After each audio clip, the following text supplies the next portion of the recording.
Welcome to the Arena Decklist Podcast. I'm Jerry Thompson. Here with me, as always, is Brian Gottlieb. And Brian, I think Magic is okay. Magic is good. Solidly good this week. I have spent this week playing probably the most Magic I've played in a very, very long time, and doing so pretty happily, enjoying myself, having a good time, not so much forced into the game by content creation and just like, I kind of just want to play this matchup and figure out a nice sideboard plan. And it all feels very good right now. I sort of feel the same way, and I won't do this a lot, but I've played like a little bit of Limited. I played a little bit of Double Masters and a little bit of Amonkhet Remastered. Drafting, not Sealed. Sealed still seems atrocious, but whatever. And that's been good. Nice little palate cleanser. And I've been looking into Modern a decent amount. I actually think that Modern is probably my favorite format right now, which is weird because like 2 years ago, I just despised the format. So that's in a good place. And then, like Pioneer's fine. Standard's kind of okay. Historic, one big problem at least, but interesting. I would agree with that assessment, and I don't know if we're going to get into that now or if we want to save that till later. Later. Okay. I'll save my piece then. We're good. Okay. We can talk about Standard first because there's some Red Bull tournaments going on, some Star City tournaments going down. We talked about Sultai last week, and I don't know if this is good or bad for us, but like, the top 8 of the Star City thing is 6 Sultai decks. Mm-hmm. And we talked about how Sultai as it existed was a bad deck for numerous different reasons. If you didn't listen to the episode, definitely go do that, because I don't even think it necessarily tracks to just Sultai. I think that there's just some good, valuable lessons there in general. But it does make me happy that these Sultai decks that did well are not the ones that we were talking about last week.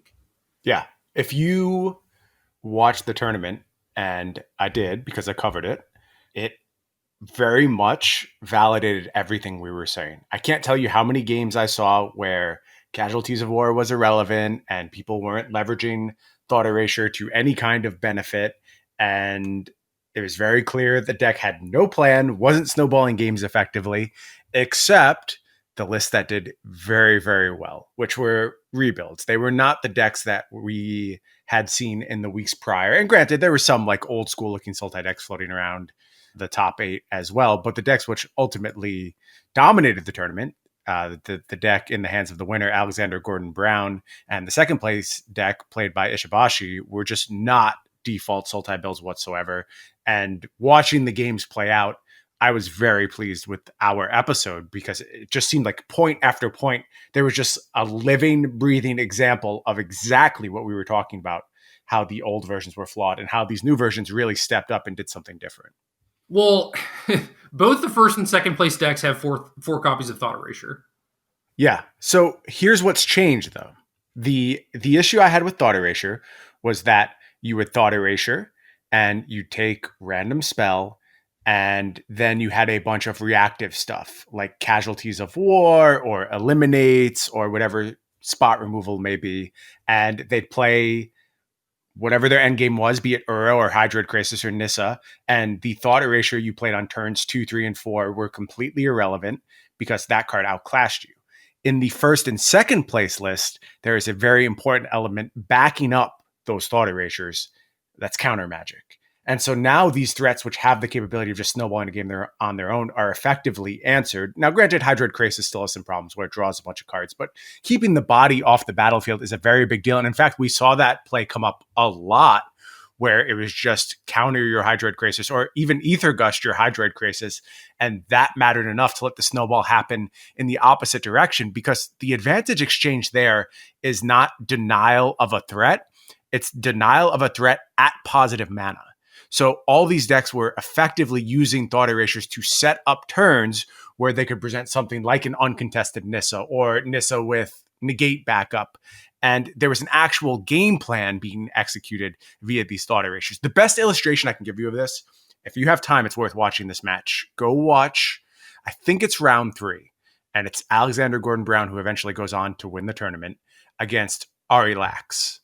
And Ari is playing like an old school build of Sultai Ramp, Casualties of War, basically the exact deck that we were saying was pretty bad after last week. And Ari is playing, I think, game 2 and has just a banger of a start. It's just Thought Erasure, take your thing, Thought Erasure, take your thing, in super solid position. And then the game plays out like 10 more turns. And about 7 or 8 turns into that, you're like, oh, actually, Ari never had a chance in this game because all of these advantages are going to be leveraged later on. So all of that setup work, and it was legitimately perfect setup. It was like, Thought Erasure, take your best thing, Thought Erasure, take your best thing. Here's my Nissa. Alexander Gordon Brown was able to play back from all of that. And Ari was sitting there with like a Casualties of War just rotting in hand, doing nothing. And it was such a good illustration of the differences between the two decks. And as soon as that match was over, Majors and I went and did like our after round recap and basically went card by card. And I was like, I'm pretty sure this guy broke it and is just going to run over the tournament. And he did. He crushed Sultai Mirrors all day. Yeah, 4 copies of Ether Gust, 3 Shark Typhoons, a Disdainful Stroke, 2 Mystical Disputes, 2 Negates. So like very heavily pointed towards beating mirror matches, but still maintaining 4 Nissa, 4 Krasis. Also has Brazen Borrower, which I'm not sure how good that actually is. Looked great. It really did. Like, it was just, again, about leveraging the mana advantage. So you'd set up these very unique turns and just like able to hold up Mystical Dispute, Negate, but not be punished for it because you were still able to advance a game plan via Brazen Borrower, Shark Typhoon. It was just such a well-built deck, and I was so impressed watching it round after round. Yeah, I mean, this is very Flash-esque, right? At least once the Flash decks incorporated some amount of Nissas and Krasises. Like, Alexander has Typhoon and Brazen Borrower to go with counterspells, so it's not like he's ever really punished for sitting on counterspells on a key turn or anything. Always has things to do with his mana and is still just backing it up with the best cards. Yeah, and so there's obviously going to have to be a cost in all of that, right? And the cost is Alexander just gets ranched by aggro decks in game 1. But you go and think about the context of Standard going into this tournament. All anyone is talking about is Sultai Ramp. And then you actually look at the tournament. 37% of the field plays Sultai Ramp. It puts up a 60% win percentage, so very clearly crushing everything else, and then comprises 75% of the top 8. So it's just nailing the winner's game, the winner's metagame, absolutely. Like just getting that best matchup all day long and still giving yourself a chance in games 2 and 3 against these more aggressive decks. And in fact, we saw Alexander win a bunch of game 1s against things like Izzet Aggro. So it wasn't like the door was just closed on his chances. It's just certainly playing those matches as an underdog, but every single decision in the main deck very clearly geared towards beating the mirror. Even something like Eat to Extinction as your only removal spell. It's like, well, that's the kill Nissa. So just over and over emphasizing this very important part. Yeah, and if you get down further from the top 8 into the top 16, there's a decent amount of Sultai still, and then the creature decks are not even necessarily decks that you want to load up on spot removal against. Like, the Adventures decks, obviously, you want to kill Edgewall Innkeeper if you can, right. But there's nothing like mono red or mono black where, you just need to kill threat after threat after threat. And I would imagine that even against Adventures or Sacrifice, you can still just do Nissa, Hydroid Crisis stuff and just be fine, not necessarily need all the spot removal. So it just seems like a very, very good plan. And yeah, with 5 counterspells, Ether Gust, all that stuff, it just seems like he's set up to dominate the mirror match. Yeah, a little bit about the aggro decks that did show up. The best performing one was probably Mardu Winota. And then you think about the cards that Alexander had access to. Well, he actually still has a bunch of really good cards against that deck. Like, you're still effectively challenging Winota both on the stack and on the battlefield with Brazen Borrower, Ether Gust. So plenty of ways to delay that really explosive turn. And you can beat their average turns with just the cards in your deck. Like, you don't need to actually sweep them. You can just race them if they don't have access to Winota. And Alexander did that. Yeah, you're just trying to buy time until you can go over the top, right? Yep. And the other trend within the Sultai decks is to just become more of like a blue-black control deck with Uro, which I think is fine. It definitely is kind of in step with what we were saying last week, but it really misses the point of having a powerful, proactive game plan. So I like basically doing both, like what Alexander did. Yeah, it seems like he found the sweet spot with The only downside, if you were comparing, say, his list to the second place list from Ishibashi, I would assume Ishibashi is far better against more traditional aggressive decks. If there was a lot of mono red, mono black, mono green is another one I'll mention. I think Ishibashi actually did a good job of playing against a broader field. Like against the old Sultai lists, I believe Ishibashi still found a way to be favored against them. Against Alexander Gordon Brown, not so much because he took it to an even further principle. But he also held up a lot of equity against things like mono green, mono red. They just weren't in this tournament, though. So, Right. this tournament breaks a little bit differently and the field looks a little bit differently, as I would expect it would go into this week. Maybe we spend more time talking about Ishibashi's list, but as the tournament stood, it was just a standout performance by Alexander Gordon Brown. Absolutely. And then for the Red Bull tournament, a little bit different. 3 copies of Sultai in the top 8, and the top 3 decks were Izzet Aggro, Boros Cycling, and Mono Black Aggro. So here we see a trend of the aggro decks actually taking advantage of the mediocrity of Sultai. Yeah, and an interesting approach to doing so. I think all 3 of these decks have some pretty big flaws, honestly.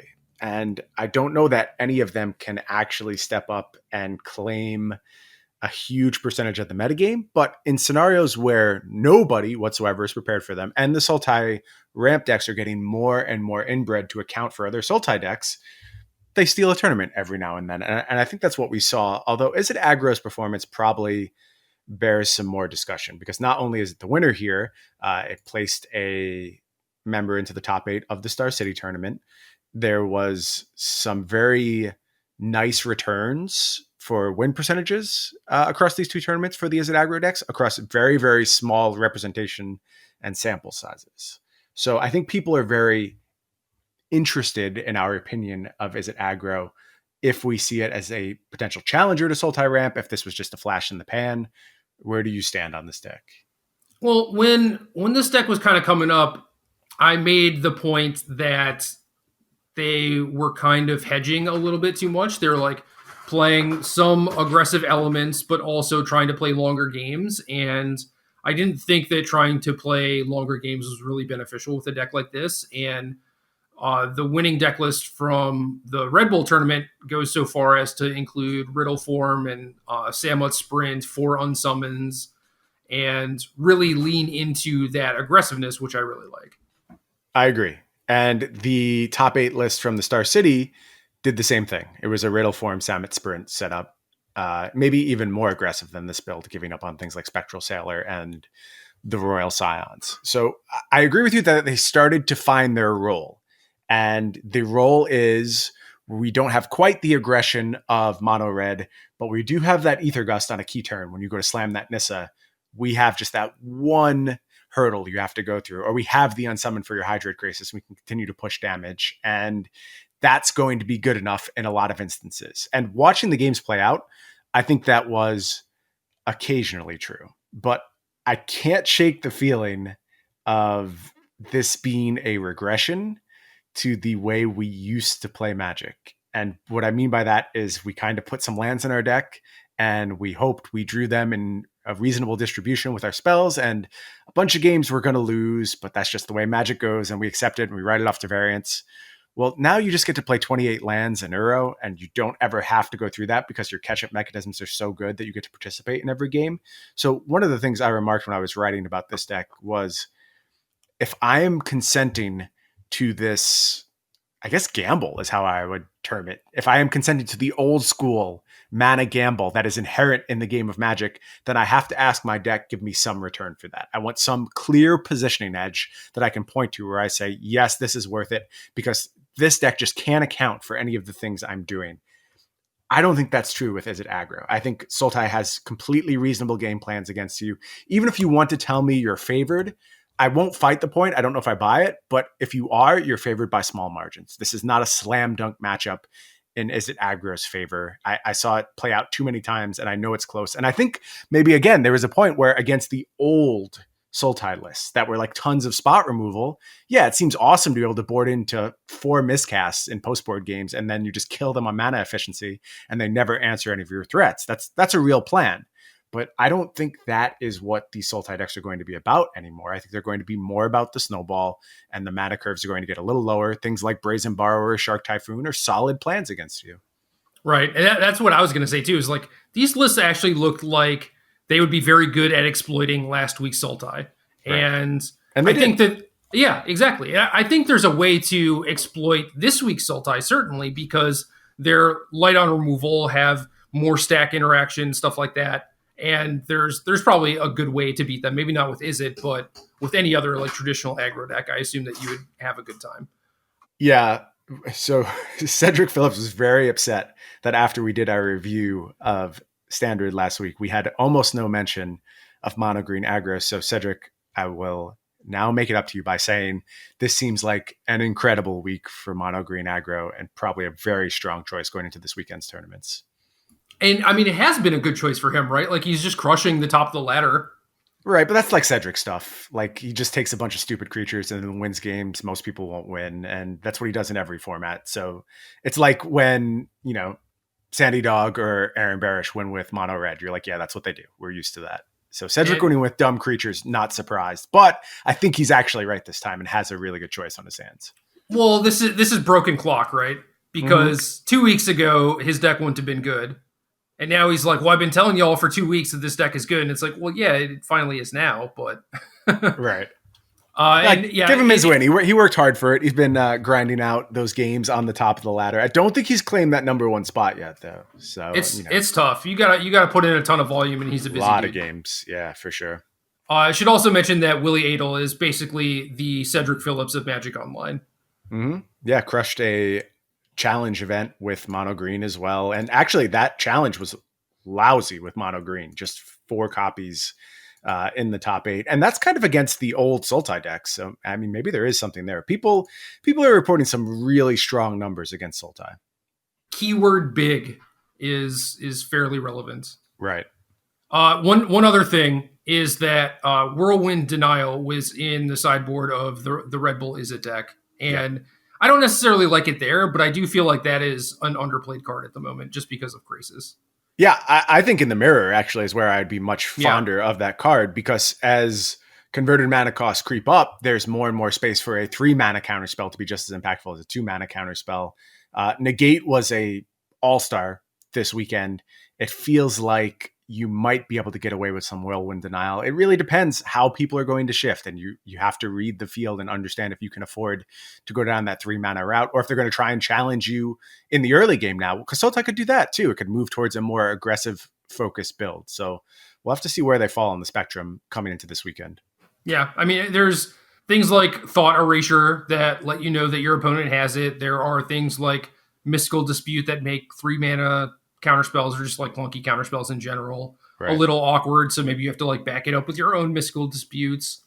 And then there are the things like the Brazen Borrowers, which might just pressure you to use the Denial on turn 3. And that's fine. If you're just going to if you're going to lose to the Borrower anyway, at least then you have an additional counterspell for it or whatever. But then it takes away the ability to actually get rid of both parts of the Crisis.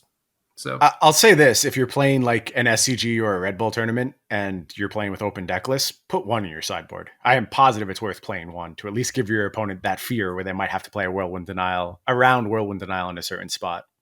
Oh yeah. Well, and if nothing else, I mean, they're just not going to play around it, right? Sure. Because it's only 1 copy. It's possible that you see the name of the card and don't know what it does. That is possible, although at this point I think you should be wise to it. It's seen some spot play during its time in Standard. I think in the last format we saw some Whirlwind Denials for a minute, but it was a weird weekend for it to pop up, but a very good one for sure. No, absolutely. So next week, maybe mono green aggro is what you're saying. Looks good to me right now. It really depends how far people go down this road, how continually inbred this metagame can get before Sultai kind of collapses under the weight of itself. I don't think we're there yet. And to be honest, I'm not sure it's even something that can actually happen, because your card quality, as we've said throughout, is just too high. Now you start trimming Nissas, Uros, Hydroid, Crasises, then maybe you're getting to a place where like you're actually just reliant on your metagame read to have success, and you're not going to get bailed out by those cards over and over. So if that happens, then I believe you could force Sultai to a pretty losing position. But there's a lot of ground to cover, a lot of catch up to play to beat those three cards in concert with each other. Word. Okay. I did do my homework for last week. I did play a decent amount of standard with different versions of, Simic being more proactive, stuff like that. I found some stuff that I like, but nothing that I think is really a slam dunk. So if I were going back to the drawing board, I would probably just try Alexander's deck before I tried any more Simic stuff, because it seems like he accomplished a lot of what I wanted to do while also still maintaining the black element. And Right. yeah, just maybe the thought erasures are bad. Maybe they're not. I don't know. And maybe you could get a better sideboard plan against aggro than what he has. But it seems tough because it's like you get 4 extinction events and all the spot removal and stuff, and it seems like you're going to be in a much better spot than playing whatever crap I had, like Gargaroth and Voracious Hydra and stuff like that. So yeah, I like those cards a lot, but it's hard to see where they fit and the hierarchy of goals for what these games are about right now. Yep. But my deck might be better against mono green, I guess. And I did have a pretty good track record of like playing the deck that Cedric lost to in tournaments, so maybe I should just keep that going. Not a bad idea. He was always like, oh, I can never beat teachings or whatever, but no one plays teachings. And then I would be there and be like, hi. So is this worth you grinding to the top of the ladder just so you could haunt him as he goes for his number one? Just always be there? Like watch his stream whenever he queues up, just immediately hop in? If I did, I would have to change my screen name again. Because my arena screen name right now is just Gerry T. And I have an alt account that I use for like the Mythic Invitational for testing purposes or whatever, but I don't have new cards on it, I'm sure. So yeah, this isn't a Magic Online scenario where you have 40 to 50 accounts that you could just use to troll Cedric repeatedly. Yeah.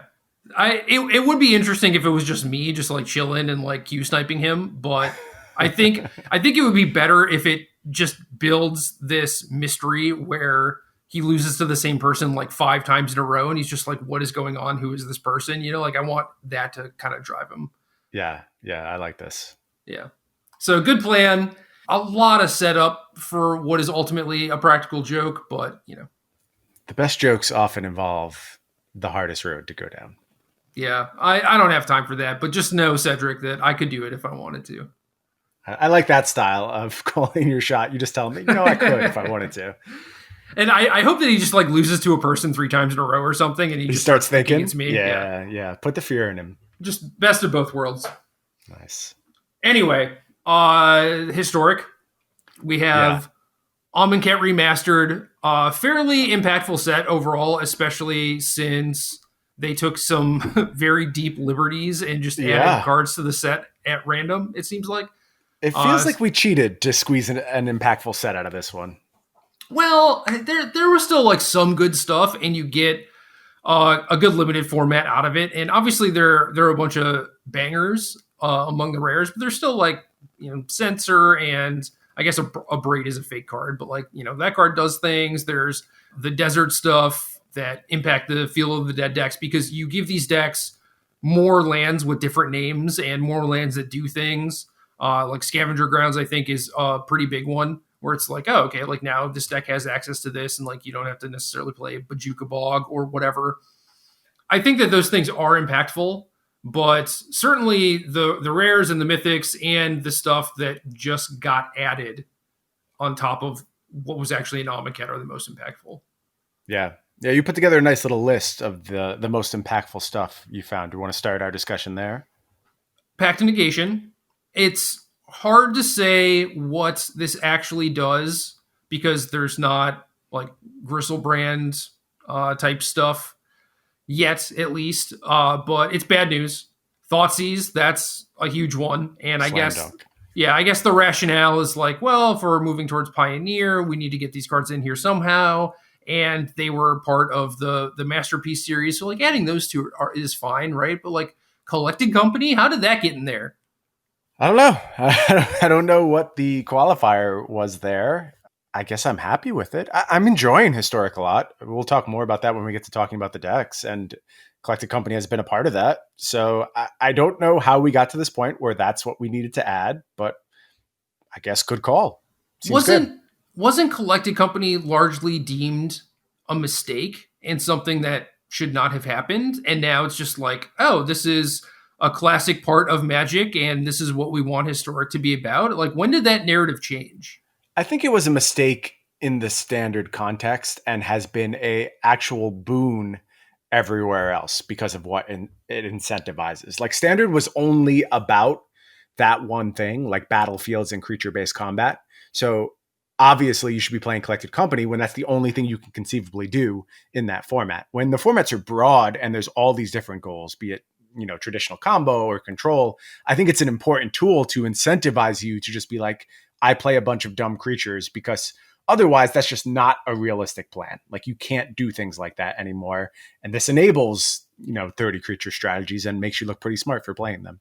Okay, so I have to update my mental model on this card. Like, this is a beloved card now. I think so. I think it is more beloved than hated at this point. That is my guess for Collected Company. And this comes from literally the person who has been burned by Collected Company more than anyone else on the planet. I promise you. I have the stats. I have felt the burns, and still I'm happy Collected Company is here. It has cost you tens of thousands of dollars. I'll give you that. Yes. I don't think your stats have the most misses, but I checked. No. I believe that you have the highest percentage. Thank you. Okay. Of misses. I see where you're going. Yeah. So I don't think you've been burned the most, right? Because it's happened to you, what, 30 times or something?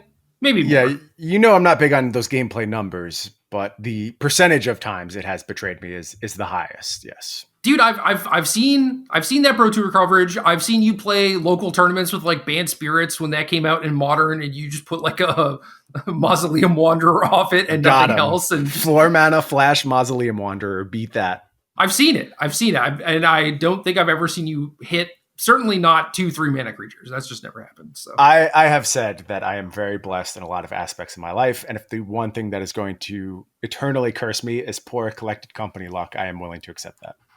But you can't get unstuck by not playing it, you know? That's true. Trying to get back to even. You just got to cast that card like another 1,000 times. That is your lot in life. I'm sorry. Oh, good Lord. At least the deck is good this time around. Anger of the Gods. I think was that a masterpiece? I think it was.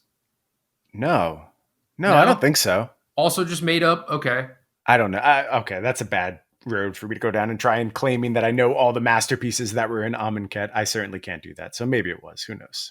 Yeah, I could tell you a lot of the masterpieces that were in Zendikar, but the Amonkhet ones I didn't like because you could never tell what they were.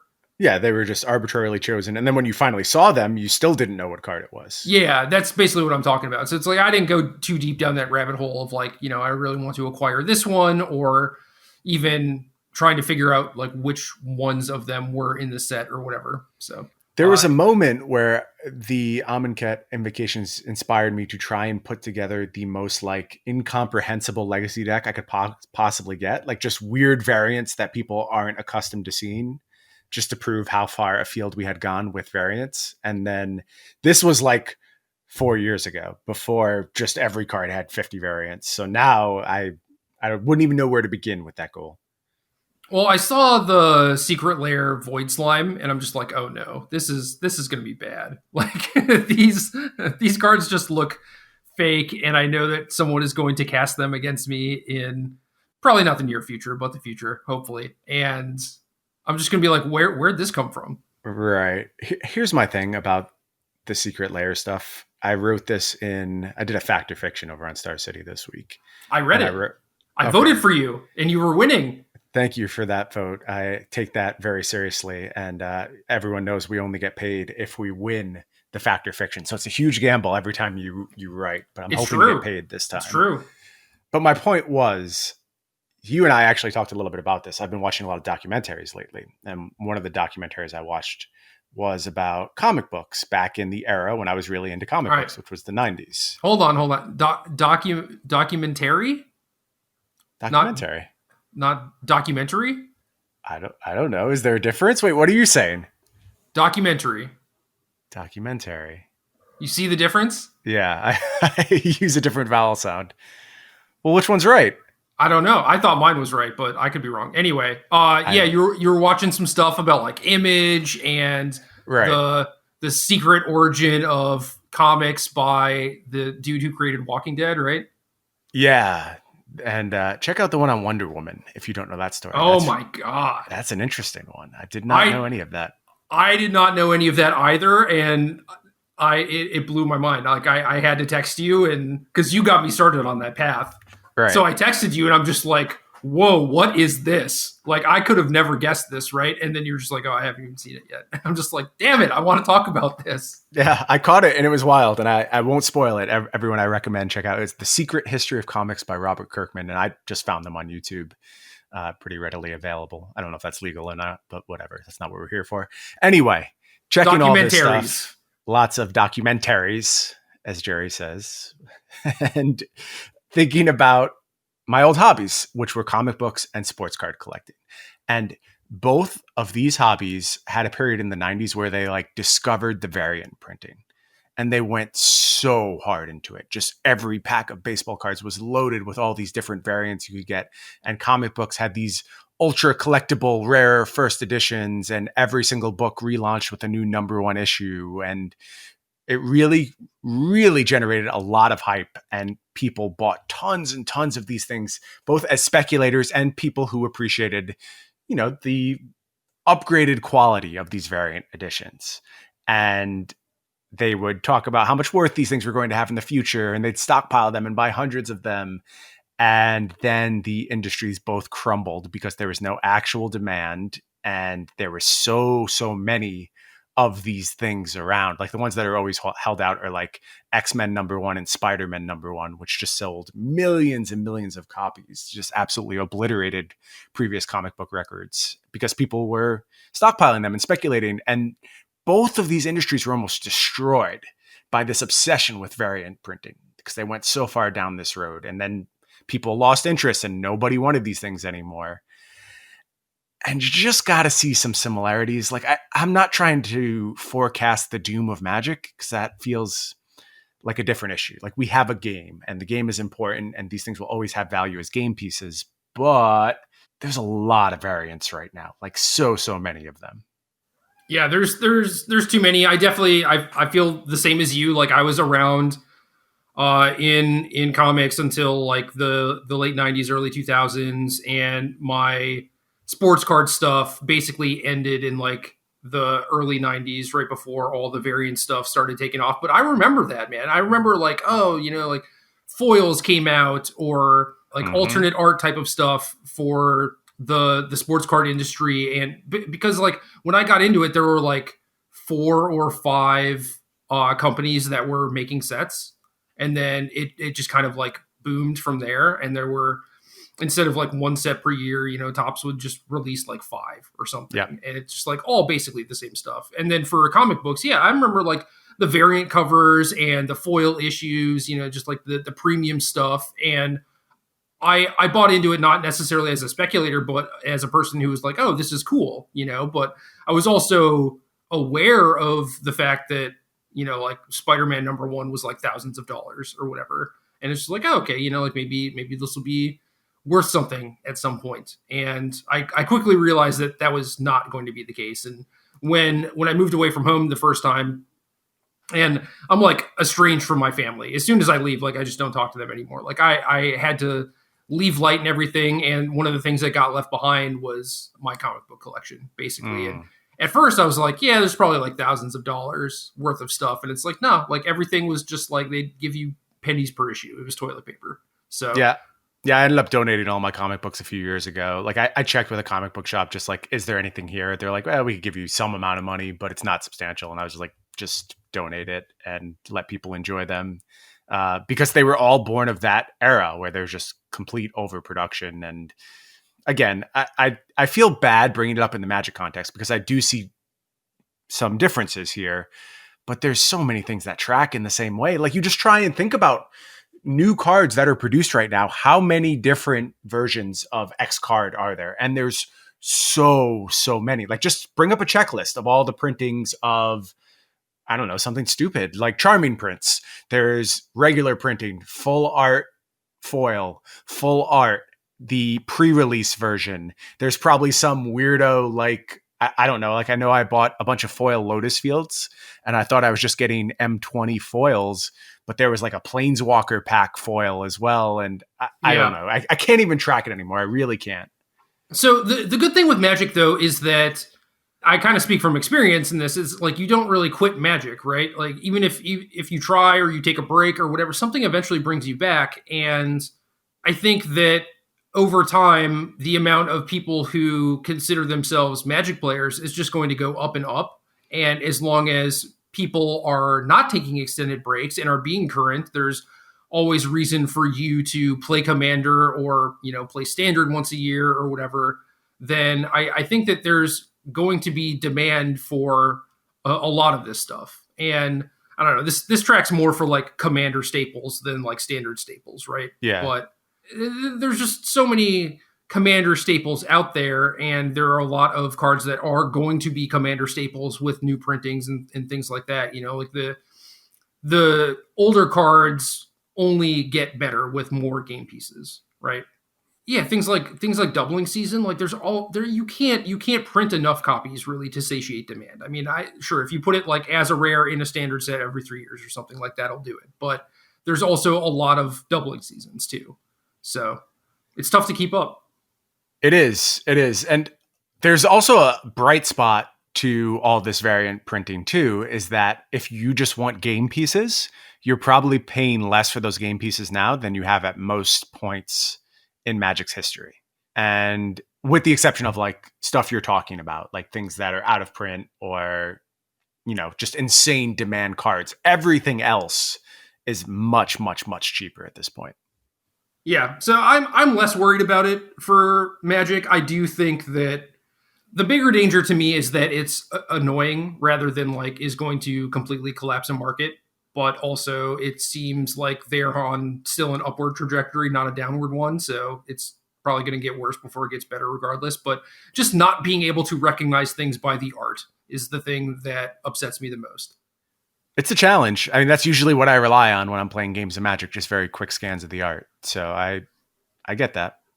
And I think that it kind of takes you out of it, right? Like if you're an entrenched like Commander player or something, and basically like every other card your opponent plays, like you have to read, just it sort of removes you from the aspect of like actually focusing on the game or like chatting with your friends and having fun, So Yeah. I think that there's a lot of downsides to it. Well, you consume some of the iconic nature of things as well. Like is Sarah Angel one of the most iconic creatures in the history of Magic? If there were 12 different Sarah Angels in Alpha, I'm pretty sure the answer is no. It's just like, this is the thing. This is the one representation of this Planeswalker.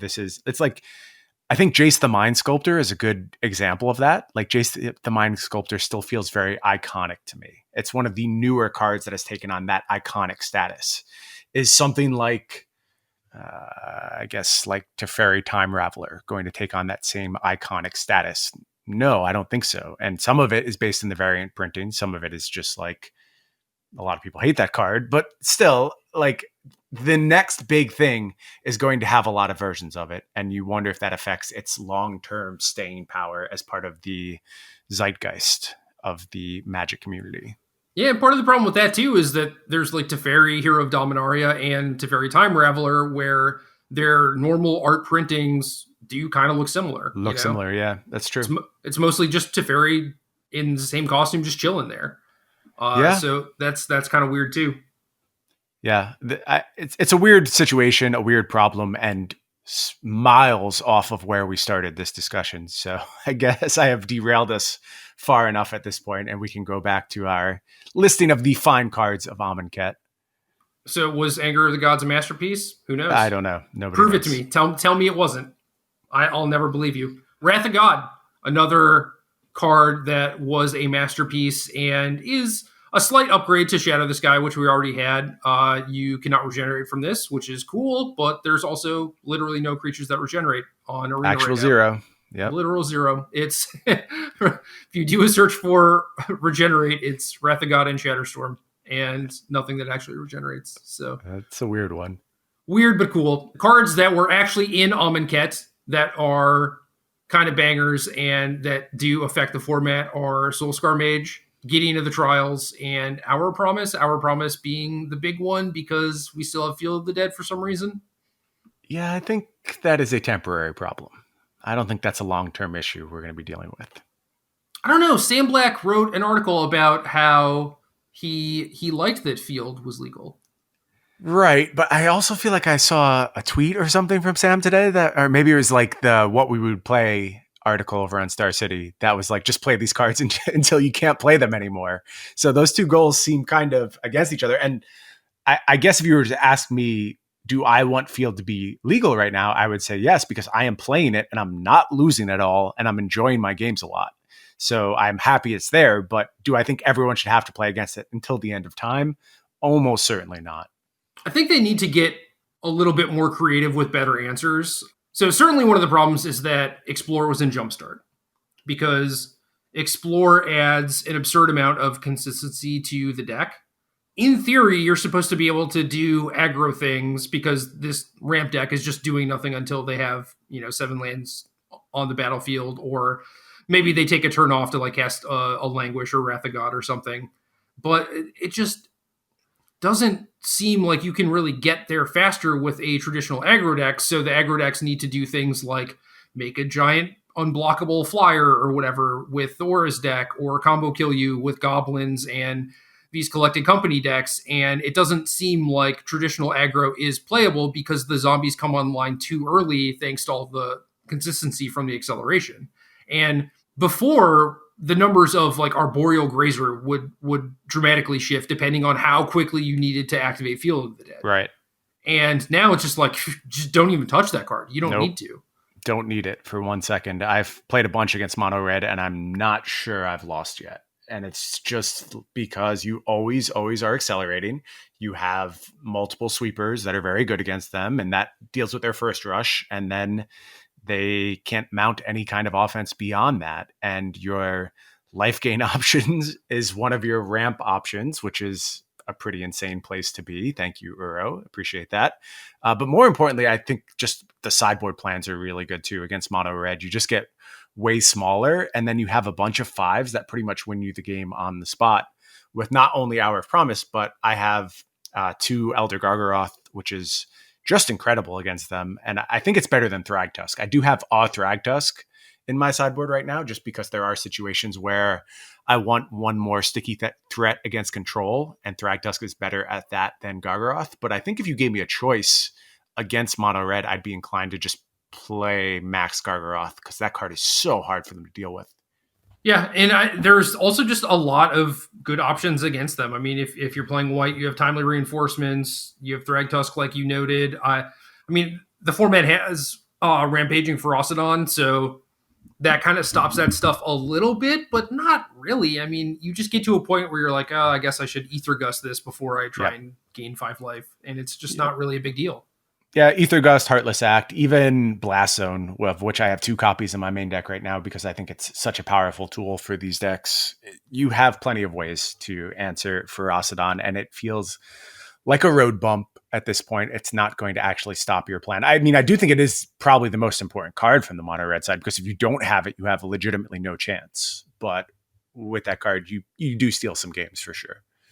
Yeah, Thoughtseize is probably the other biggest card in the set, where it just enables a lot of different archetypes. So I'm glad that it's there. It's a little weird and a little sort of out of place, but it does its job. Like if you wanted to throw a historic anthologies into Amonkhet Remastered, I'm not mad. It doesn't affect the limited format too terribly much. It is weird getting past like a Rest in Peace with different art and just being like, what the hell is this? And like, right.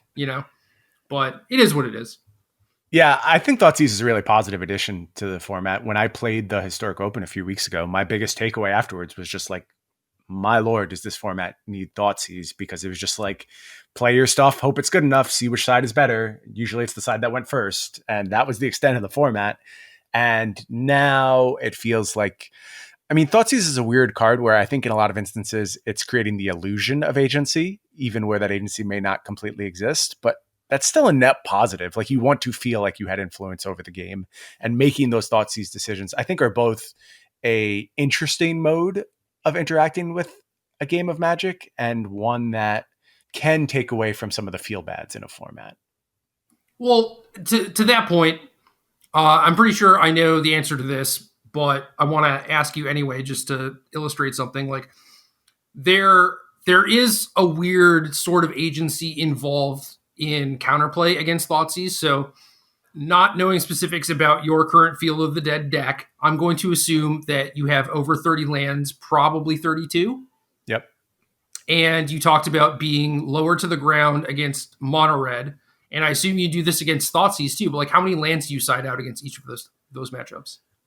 I usually don't side out more than one land in any given matchup, just because I think like your deck's engine requires you to just have pieces. Like you need a critical mass of lands. You can keep 6 lands explore very happily. There's nothing wrong with that hand. The only time your deck really fails is if you are not leveraging Uro, Explore, Growth Spiral. If you have to play those cards raw, those are the games you lose. If you get to put a land into play, you are completely fine, and you can play off the top of your deck forever because your cards are just out of this world powerful, and eventually your mana base will kill them. So I think I am hesitant to go low. I bet other people go lower than I do.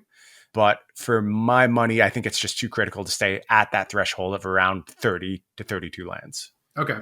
So slightly wrong from my end. I was going to assume that you'd be like, oh yeah, I happily board out like 2 or 3 lands against Thoughtseize decks and just become like more redundant or threat dense against them. And it's like, that's a thing that is actually giving you agency, and that is counterplay. And it's not like, oh, I get to interact with this on the stack or anything like that. But like, you do have options available to you to insulate your deck against that card a little bit more. Or say the best decks had 4 Thoughtseize and you were this kind of like all-in combo deck. It's like, well, play more relevant combo pieces, Yep. And so there are things like that where I don't think it's zero.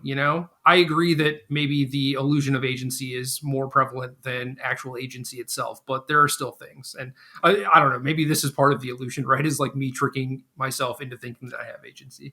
Sure. Yeah, that's an interesting question. One interesting point back to that Thoughtseize question is that the best Thoughtseize deck is the Mirror. So that also influences my approach a little bit as well, because the Mirror, you're super incentivized to make your snowball happen. Like you cannot miss a land drop under any circumstances. And not only that, but like Oracle of Moldiah can often be one of your best cards. So you want to maximize hits for that as well. And it a lot of times just becomes a race to like your Haymaker effect, be it Massacre Worm. Some people doing like Craterhoof Behemoth, Ulamog, whatever it's going to be that comprises your top end. That's really what you're doing. So again, I understand the principle of like, I want more meaningful cards, but also I just want more lands. And if you Thoughtseize me and I have a handful of lands, I can be in a completely fine position. A lot of the times, if like there's an Uro in the graveyard ready to go, that's not really going to affect me. So it's a weird tension. I think your point is very correct, but you're more incentivized with this very, very unique deck to not go as far down that road of altering your build. I would just cut Thoughtseize in the Mirror. Is that dumb? I think it's the most important card in the Mirror, and I have more cards to like. I board in the copies, and I put I originally had 2 Thoughtseizes main. When I started seeing more of the Mirror, I put a 3rd copy in the main.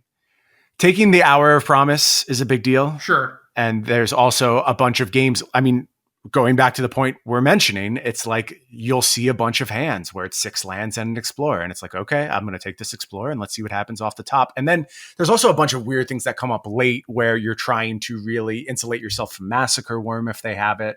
And Thoughtseize becomes, it turns back on in the late game, which is one of the reasons I think it's quite good. Yeah, I'm skeptical that it like turns back on in the late game. I feel like when things are going well for you, then it is great. But if you are slightly flooded, they Thoughtseize you, took your ramp spell, and they're accelerating, and then like you draw Thoughtseize, it's like it doesn't matter. The game's over. You're already too far behind. But if you draw like a counter spell, then that's still good against Hour of Promise. It's maybe good against whatever trump that they're doing, and could potentially be better. But I don't know. Nick offered to play me some matches heads up in the Field Mirror. I might take him take him up on that Yeah, because I'd be interested to hear your opinion after jamming it for a little while. yeah, I mean that's basically what I did until I figured out the Golos mirror when it was in standard, and Mm-hmm. I like that. And I got to a point where it was like, you need exactly this many copies of Disdainful Stroke, this many copies of Agent of Treachery, and blah blah blah. And I figured out a plan that I really liked. And Right. the mirror right now, I don't know, even the main decks themselves, right, are just so vastly different from each other. People are doing like Karn things, and you mentioned like Ulamog, Craterhoof, Massacre Worm. Like people are trying lots of different stuff, and they all think that their thing works, but at the end of the day, there's only one best thing.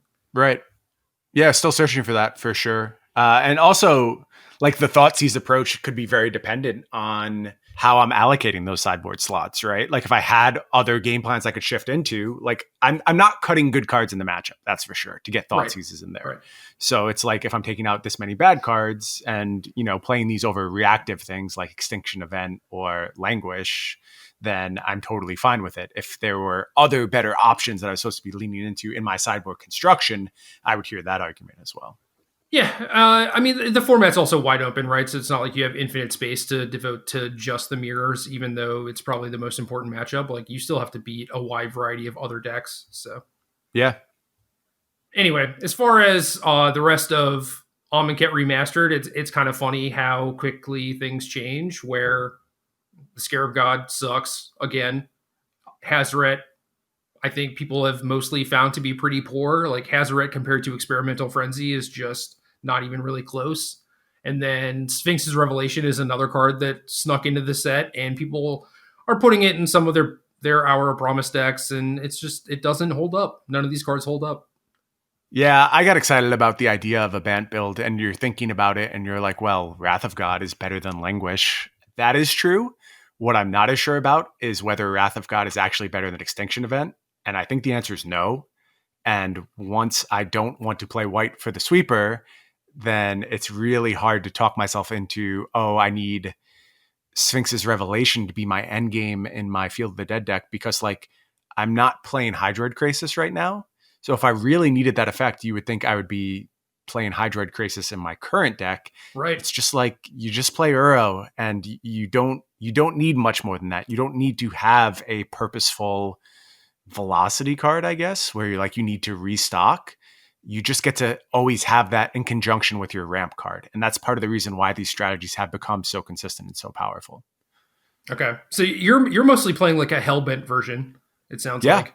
Yeah, I play a lot of games off the top of my deck for sure. Okay, cool. Yeah, I mean you're not even like playing Golos at this point, so it's not like you have the activate this, get 3 big spells or anything. So nope, don't have that. I'll make sure I post my list over in our Discord so folks there can see it, and my requisite Mythic picture once I get there, because now I'm actually playing a bunch with this deck because I enjoy it and I just don't lose. So I was in bronze when we started all of this nonsense, and it's just been a slow march up to Mythic, but very close now. And like I said, I think over the couple days I've been playing this deck, I've only lost 2 or 3 times.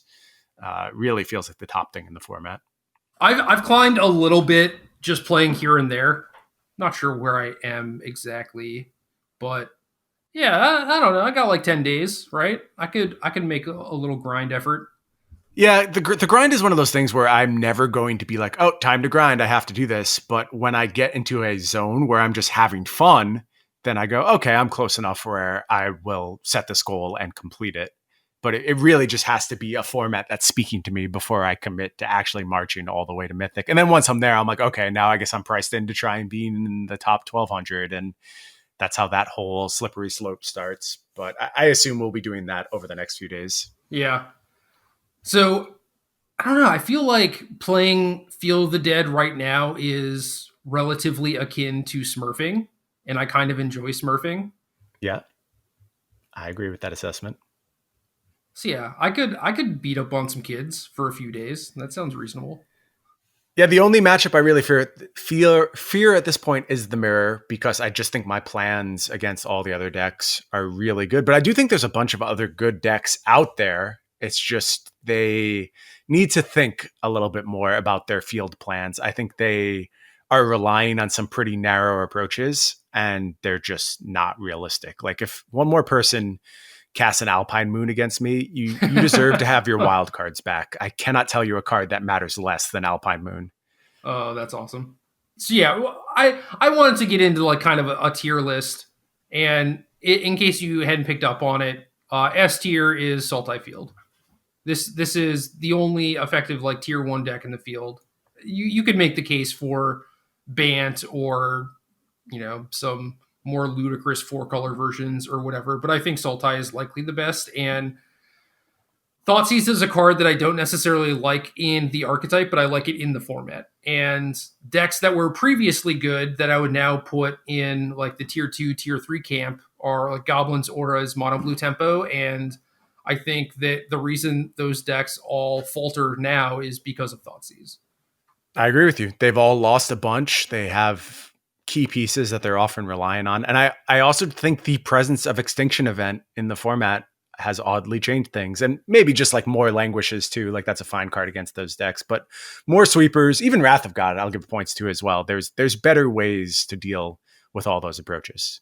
Right. And then the decks that I think are actually good, that are competitive, is some version of Collected Company and Bolas' Citadel. I think yes, the version I like the most was from Rodney Bledel, and he had the Explore package with Wild Growth Walker. So when you get Bolas' Citadel, not only are you gaining life, but you also have the Explore cards to just, be able to set up future draws. So like basically it's really difficult to brick once you play Bolas' Citadel.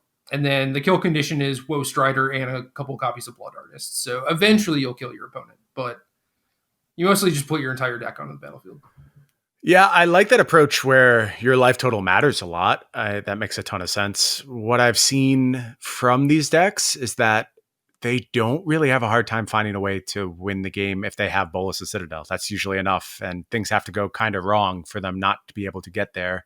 The key playing against it is control their Woe Strider. Like that's the card that makes everything hum for them, which, I remember when that card was previewed, I made some kind of obnoxious alarm sound on the podcast because there was something about it that said this could trigger some combo nonsense at some point. I think this is its time. This has been the best application of Woe Strider by far, because not only does it set up your combo, but it also just finds you the Citadel that you need in so many scenarios. And then when Citadel's on the battlefield, it keeps your Citadel train running forever. So it's just the perfect card for this archetype. And it also just lets you play like a fair plan B, right? Yep. You just give people the beatdowns. If you get swept, you have some ways to rebuild. A little escape. Yeah. Yeah, I like that deck a lot. And it's interesting to me that like Collected Company Golgari Citadel is a thing that has just kind of now been found out and is moving its way into other older formats too. Yeah. Yeah. Starting to see it in Pioneer. Maybe it can go even deeper than that. Who knows? But prior to the release of Amonkhet, I was playing Jund Citadel, and I actually thought it was by far the best deck in the format. It just beat everything in my experience and had these really explosive setups to the point where I was like, why wasn't I just doing this in Standard? Because it was so good. And I think the answer to that was like Phyrexian Tower, and the cards that were legal in Standard that are actually not legal in Historic had a lot to do with why this wasn't the best thing to be doing there. But the builds were really strong. Mayhem Devil setups were good. Ramping to Citadel via Tower felt very powerful. And I think these decks have only gotten so much better. They now have turn 3 Citadel very reliably, and that is challenging to beat on the other side of the battlefield. Yeah, Phyrexian Tower is kind of busted. Good card. Mana acceleration. Nice. That's one of the cards where it's like, this is never going to be in Pioneer, right? So like, why is it in Historic? There's a few cards like that you're not really sure where the goals lie. And, it's funny. I think Historic is succeeding. It seems like it really is capturing a lot of attention at this point, and it seems like people are enjoying it. And I would say if you were just asking me which is more popular in my social media space, Standard or Historic, I would say Historic right now. It gets way more attention from the people I associate with. Now, I don't know if that's true from a broader standpoint, or if that's like the spiky thing to do because we've all had our fill at Standard at this point. So we've moved on to Historic. But it does seem like the format's starting to take off. And that brings us back to this question that we haven't been able to escape. What is the relationship of Pioneer and Historic, and can they continue to coexist, especially with a stated goal of bringing Pioneer to the Arena platform? It's such a weird tension between these two formats. Yeah, I mostly agree with you that Historic seems to be dominating the conversation. And I'm also just at a point where it's like, well, what if you just pause on Pioneer and just try and cultivate Historic, to get to a good spot? And maybe that involves stuff like Phyrexian Tower. I don't know. Regardless, it's kind of good the way it is. It's like a little bit more busted than a normal Magic format, but that's interesting. And I think a lot of what you said is true about people just being kind of burned out on Standard, and there have been Standard things that have been relevant, and that's sort of dying down. And now with a bunch of recent Historic prints, the format continues to be interesting. So it makes a lot of sense that people will gravitate towards that. Could you foresee a merger at some point in the future? And I think if it does happen, it has to be Pioneer merges into Historic, because you can't cancel Pioneer because a bunch of people have already invested in Pioneer, and you don't want to burn your player base again because you've done that so many times.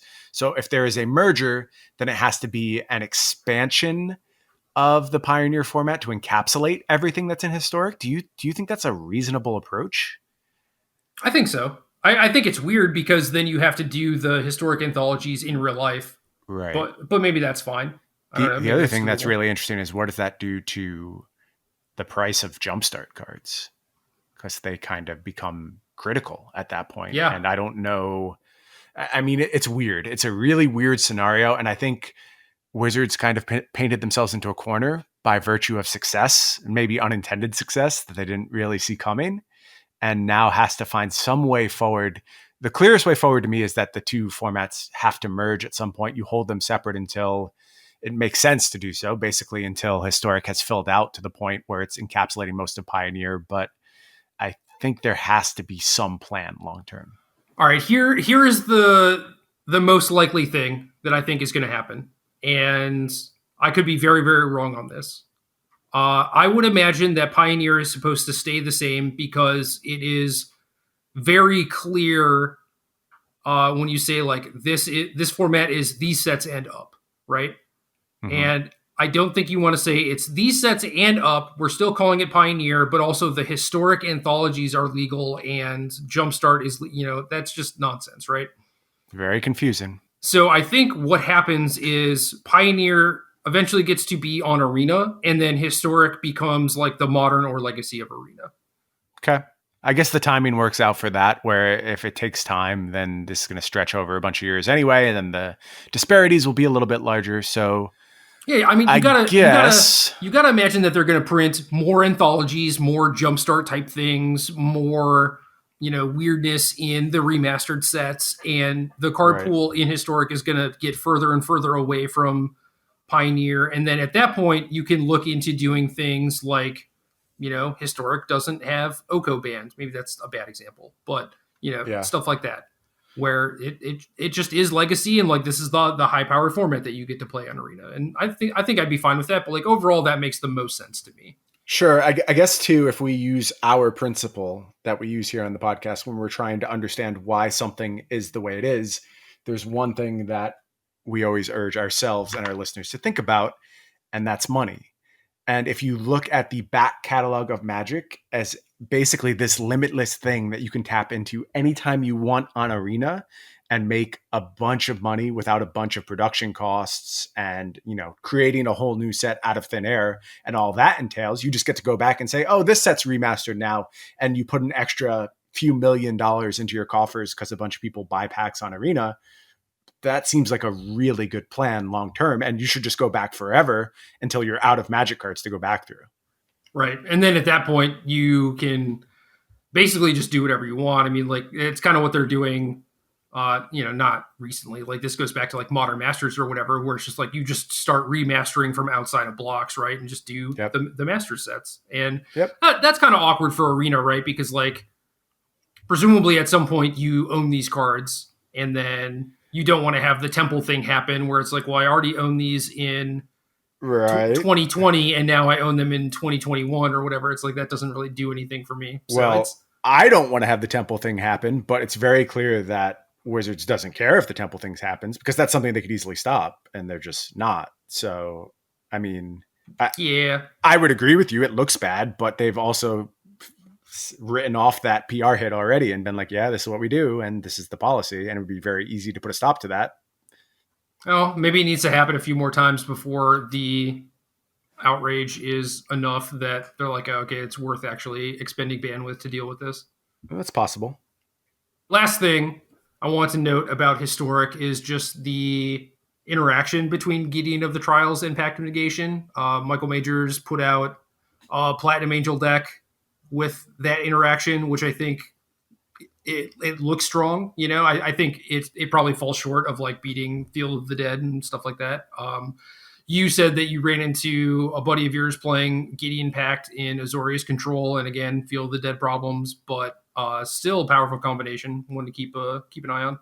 Yeah, games were really close. I mean, he's a very good player, you know, played a few pro tours, my friend Mark Morrison, but there's definitely a field problem. Like that is a card they just don't line up very well against, but the core of the deck and having access to like those huge tap out turns and not having to worry about it because you have Pact Negation with Gideon on the battlefield, it was challenging from the field side of things. I needed draws that had like natural Field of the Dead, and then I had a pretty good chance. And also he drew his Rest in Pieces a little late. So like Uro was still a powerful card, but there was a bunch of ways where I could have seen the matchup breaking a different way. And he didn't have really good cards against me. So that tells me if you either rebuild to add really good cards, or you're just saying, well, this is my one weak spot, but I have 15 cards in my sideboard that shut down every other deck in the format. Yeah. Then your deck can be in a really, really nice place. So while I won the match, it still was very eye-opening in terms of what the deck was ultimately capable of. Yeah, that makes sense. I might poke around with that and see if I can find something, or maybe it is just missing a key piece, and it's like, oh, it's be so close if I had this, and just pray for that to be in the next anthology or whatever. One of the things I'll note too is that his win condition was Approach of the Second Sun, and I do think that's correct if the format's going to be about Field of the Dead. Like you don't want to rely on any kind of protecting a Teferi or ultimately attacking for the win. I think you just need some way to skirt that entire game plan, and it probably is Approach of the Second Sun. And in both matches I won, he had a chance for like a raw draw of Approach of the Second Sun off the top to win the game and just missed both times. So again, it shows you how close he was with what should be a really bad matchup. I don't know. What about Zenith Flare? Are we there? Like we're pretty close to just like having all the cyclers, right? I've seen that. I mean, I think there's a Jeskai control list floating around that is just straight control, censor, cycling lands, cast out, some other random good cards that you'd just be playing anyway, and then your win condition is just Zenith Flare you a few times.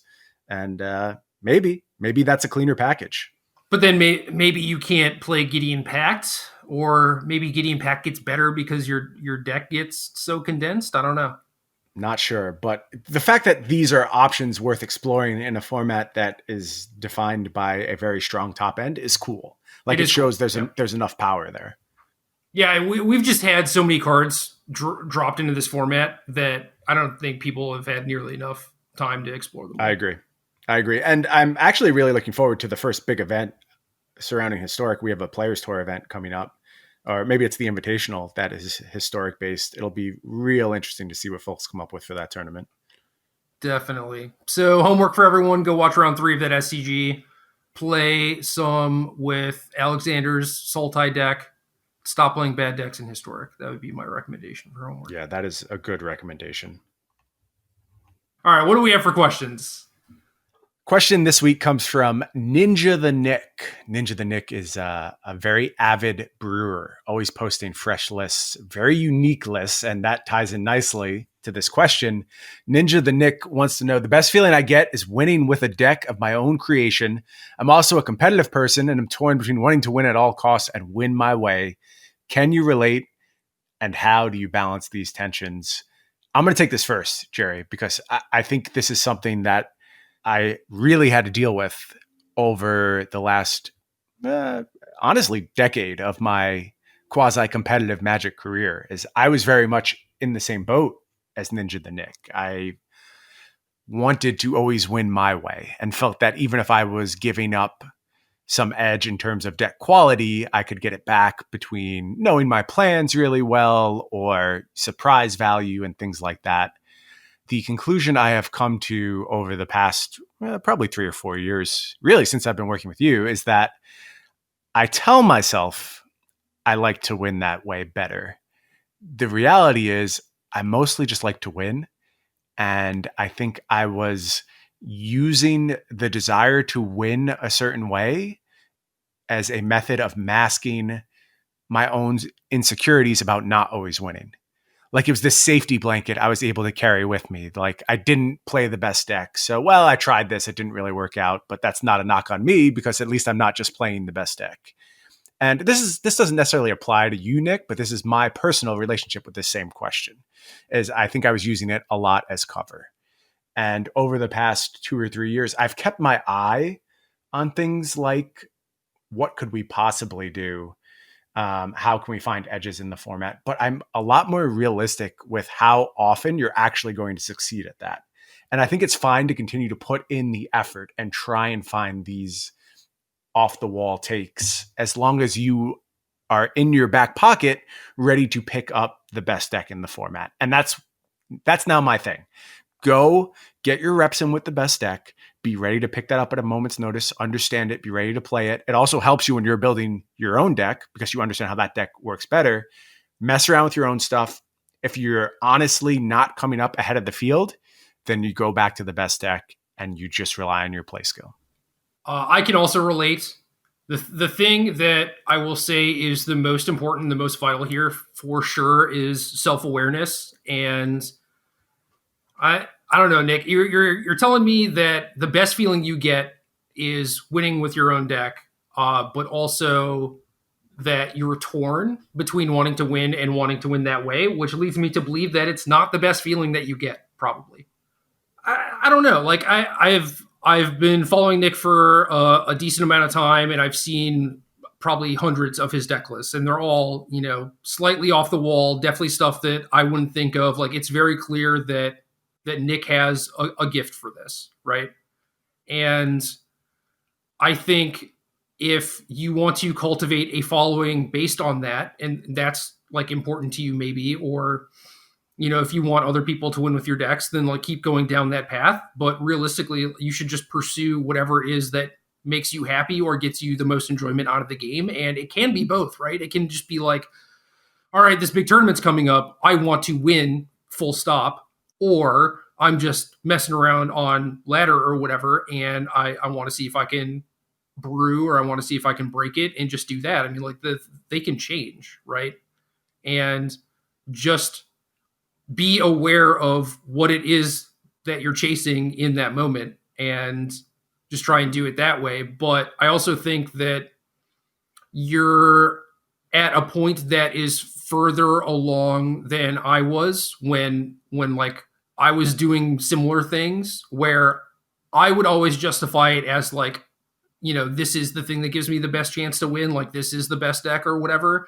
And in reality, what I was doing was playing the best deck or the best version of the thing that I would enjoy, but never the best deck. Well, I mean, sometimes those things overlapped, right? When like Delver or Cobblade were the best decks, it just also happened to be the deck that I would enjoy playing. So I kind of got a rep for like playing the best deck or whatever, but then it's like you flash forward 2 years and I'm still on my bullshit basically and not playing Abzan or whatever. So I was not super self-aware in that moment. And that will just allow you to make better decisions and be happy with your decisions regardless of the outcome. So if you decide that you want to, win with your own creation and that is what matters to you, then you can just forget about winning at all costs, right?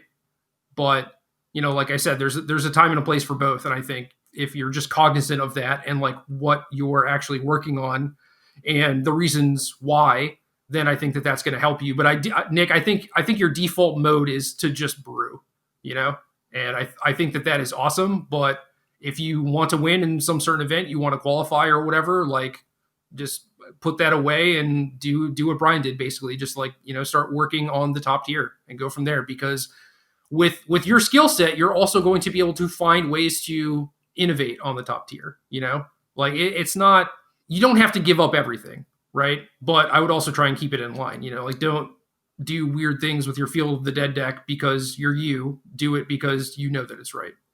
Yeah, that's a great point. I think one of the best ways to pick up best decks and keep your brewer hat on is optimizing sideboards. And I think it's really underappreciated. And I keep saying, I think that's where a huge portion of my edge against other players of similar skill level to me comes from, is that I just have better sideboard plans. And a lot of that is just taking all the stuff I learned from deck building for years and years and building little mini decks every single time I have a sideboard plan and knowing exactly what those plans are and how I seek to win games. And that's something where your skill set will be really well optimized, Nick. The other thing too is like, you note that the best feeling you get is winning with a deck of your own creation. There's some value in moderating emotion spikes. Like you don't need to feel the best feeling. Maybe you just need to feel fewer bad feelings. And if losing gives you the bad feeling, winning with a deck of your own creation gives you the best feeling, and doing well gives you a good feeling, maybe it makes more sense to try and do well on a regular basis and get that good feeling and have fewer bad feelings to deal with. Does that make sense? Like there's an element of self-care in not subjecting yourself to the swingiest version of Magic possible. Yeah. I also think that you can take solace and gain happiness from building something that is truly unique and cool and does a good job at something, even if you like top 16 the tournament or top 8 the tournament. It's like that's kind of like winning. Like you are doing a thing that is unique and Sure. that very few other people can do. And if you can create a thing and be successful, like success doesn't necessarily have to be first place, right? Like Magic tournaments are bred, like they breed losers just straight up, right? Because one person wins the tournament and 200 to 2,000 people walk away as quote unquote losers. And it is not fair to put that pressure on yourself. So it's possible that you should just be like tempering your expectations when you play a brew. And I mean, Nick always shares his decks, or at least, I get that sense from him. Maybe there's some stuff that he keeps in his back pocket or whatever, but like for the most part, it's like if Nick has a deck, I'm pretty sure I've seen it, So clearly there's like some joy coming from that too. And you could possibly lean into that. But I don't know. One of the things that I used to tell Cedric all the time was that you don't get extra match points for winning with garbage. Yeah, that's a hard lesson to learn because it feels good when you flash that Niv Magus Elemental onto the battlefield. But right? The returns are not always there. Granted, I thought that deck could like potentially break the format. It wasn't like, oh, I just want to win with some BS, But yeah, I was thinking more of when I played it in Legacy about yes. a year ago. Yeah. And that was probably not the correct call. Right. And it's funny too, because the irony was that I was doing the same thing, like that I was criticizing Cedric for, but just in a different way. Sure. Like I have a very hard-lined spiky streak, right? So it's like I don't care if my deck has Jace the Mind Sculptor in it. The card is busted, but like it's a card that I enjoy playing with. So I'm always going to play with it, even if it's like the fifth best thing to be doing in the format. So I was also kind of doing the same thing as him. I just didn't realize it. And I think that self-awareness in just asking yourself these questions of like what actually does matter to you the most and going after it is you're going to be able to find the answer that way. It's like we can't necessarily tell you what to do. You just have to figure it out on your own. But there's a lot of ways to go about it. But if you're actually questioning yourself and trying to figure out what you want, you'll find the answer and you won't need us. Yeah, already taking the first steps. That's what matters. All right, I'm going to go get back into the queues. Maybe I should be playing my black-red rogues deck as opposed to this Field of the Dead deck. Speaking of winning with your own creations. No, you're not. I'm playing Field until we hit Mythic, and then we can go dumpster hunting with rogues. How many games did you actually play with that rogues deck? Like 3. It's fine. It's not bad. It's just like, I'm not going to tell you it's anywhere near the best deck in the format, and I really like the pun, so I was more than happy to share it. Yeah, I retweeted for the pun. I thought it was funny. I thought that people would enjoy it. Yeah, there's like optimal draws where you're like, ooh, this is something. A little Una's Blackguard action, and then there's the suboptimal draws, and you're like, I have Tin Street Dodger in my historic deck. And the ooh, look at this like kind of fancy thing, and then you get like turned forward by goblins or whatever. Like that. Right. That's kind of what Nick is chasing, minus the getting turned forward or whatever. It's like, oh, look at Exactly. these fancy things that I'm doing that are very underpowered compared to what everyone else is doing. Yeah, and the best versions of them are usually above power level, right? Like that's what tricks you into these mind states. Is like, well, I just completely mind twisted my opponent on turn 3, and goblins can't beat that if they have no cards in hand, and that's true. But how often is that realistically happening? Well, if you only play 3 games, I mean, it probably feels pretty good, right? Good percentage of the time, yeah. That's game.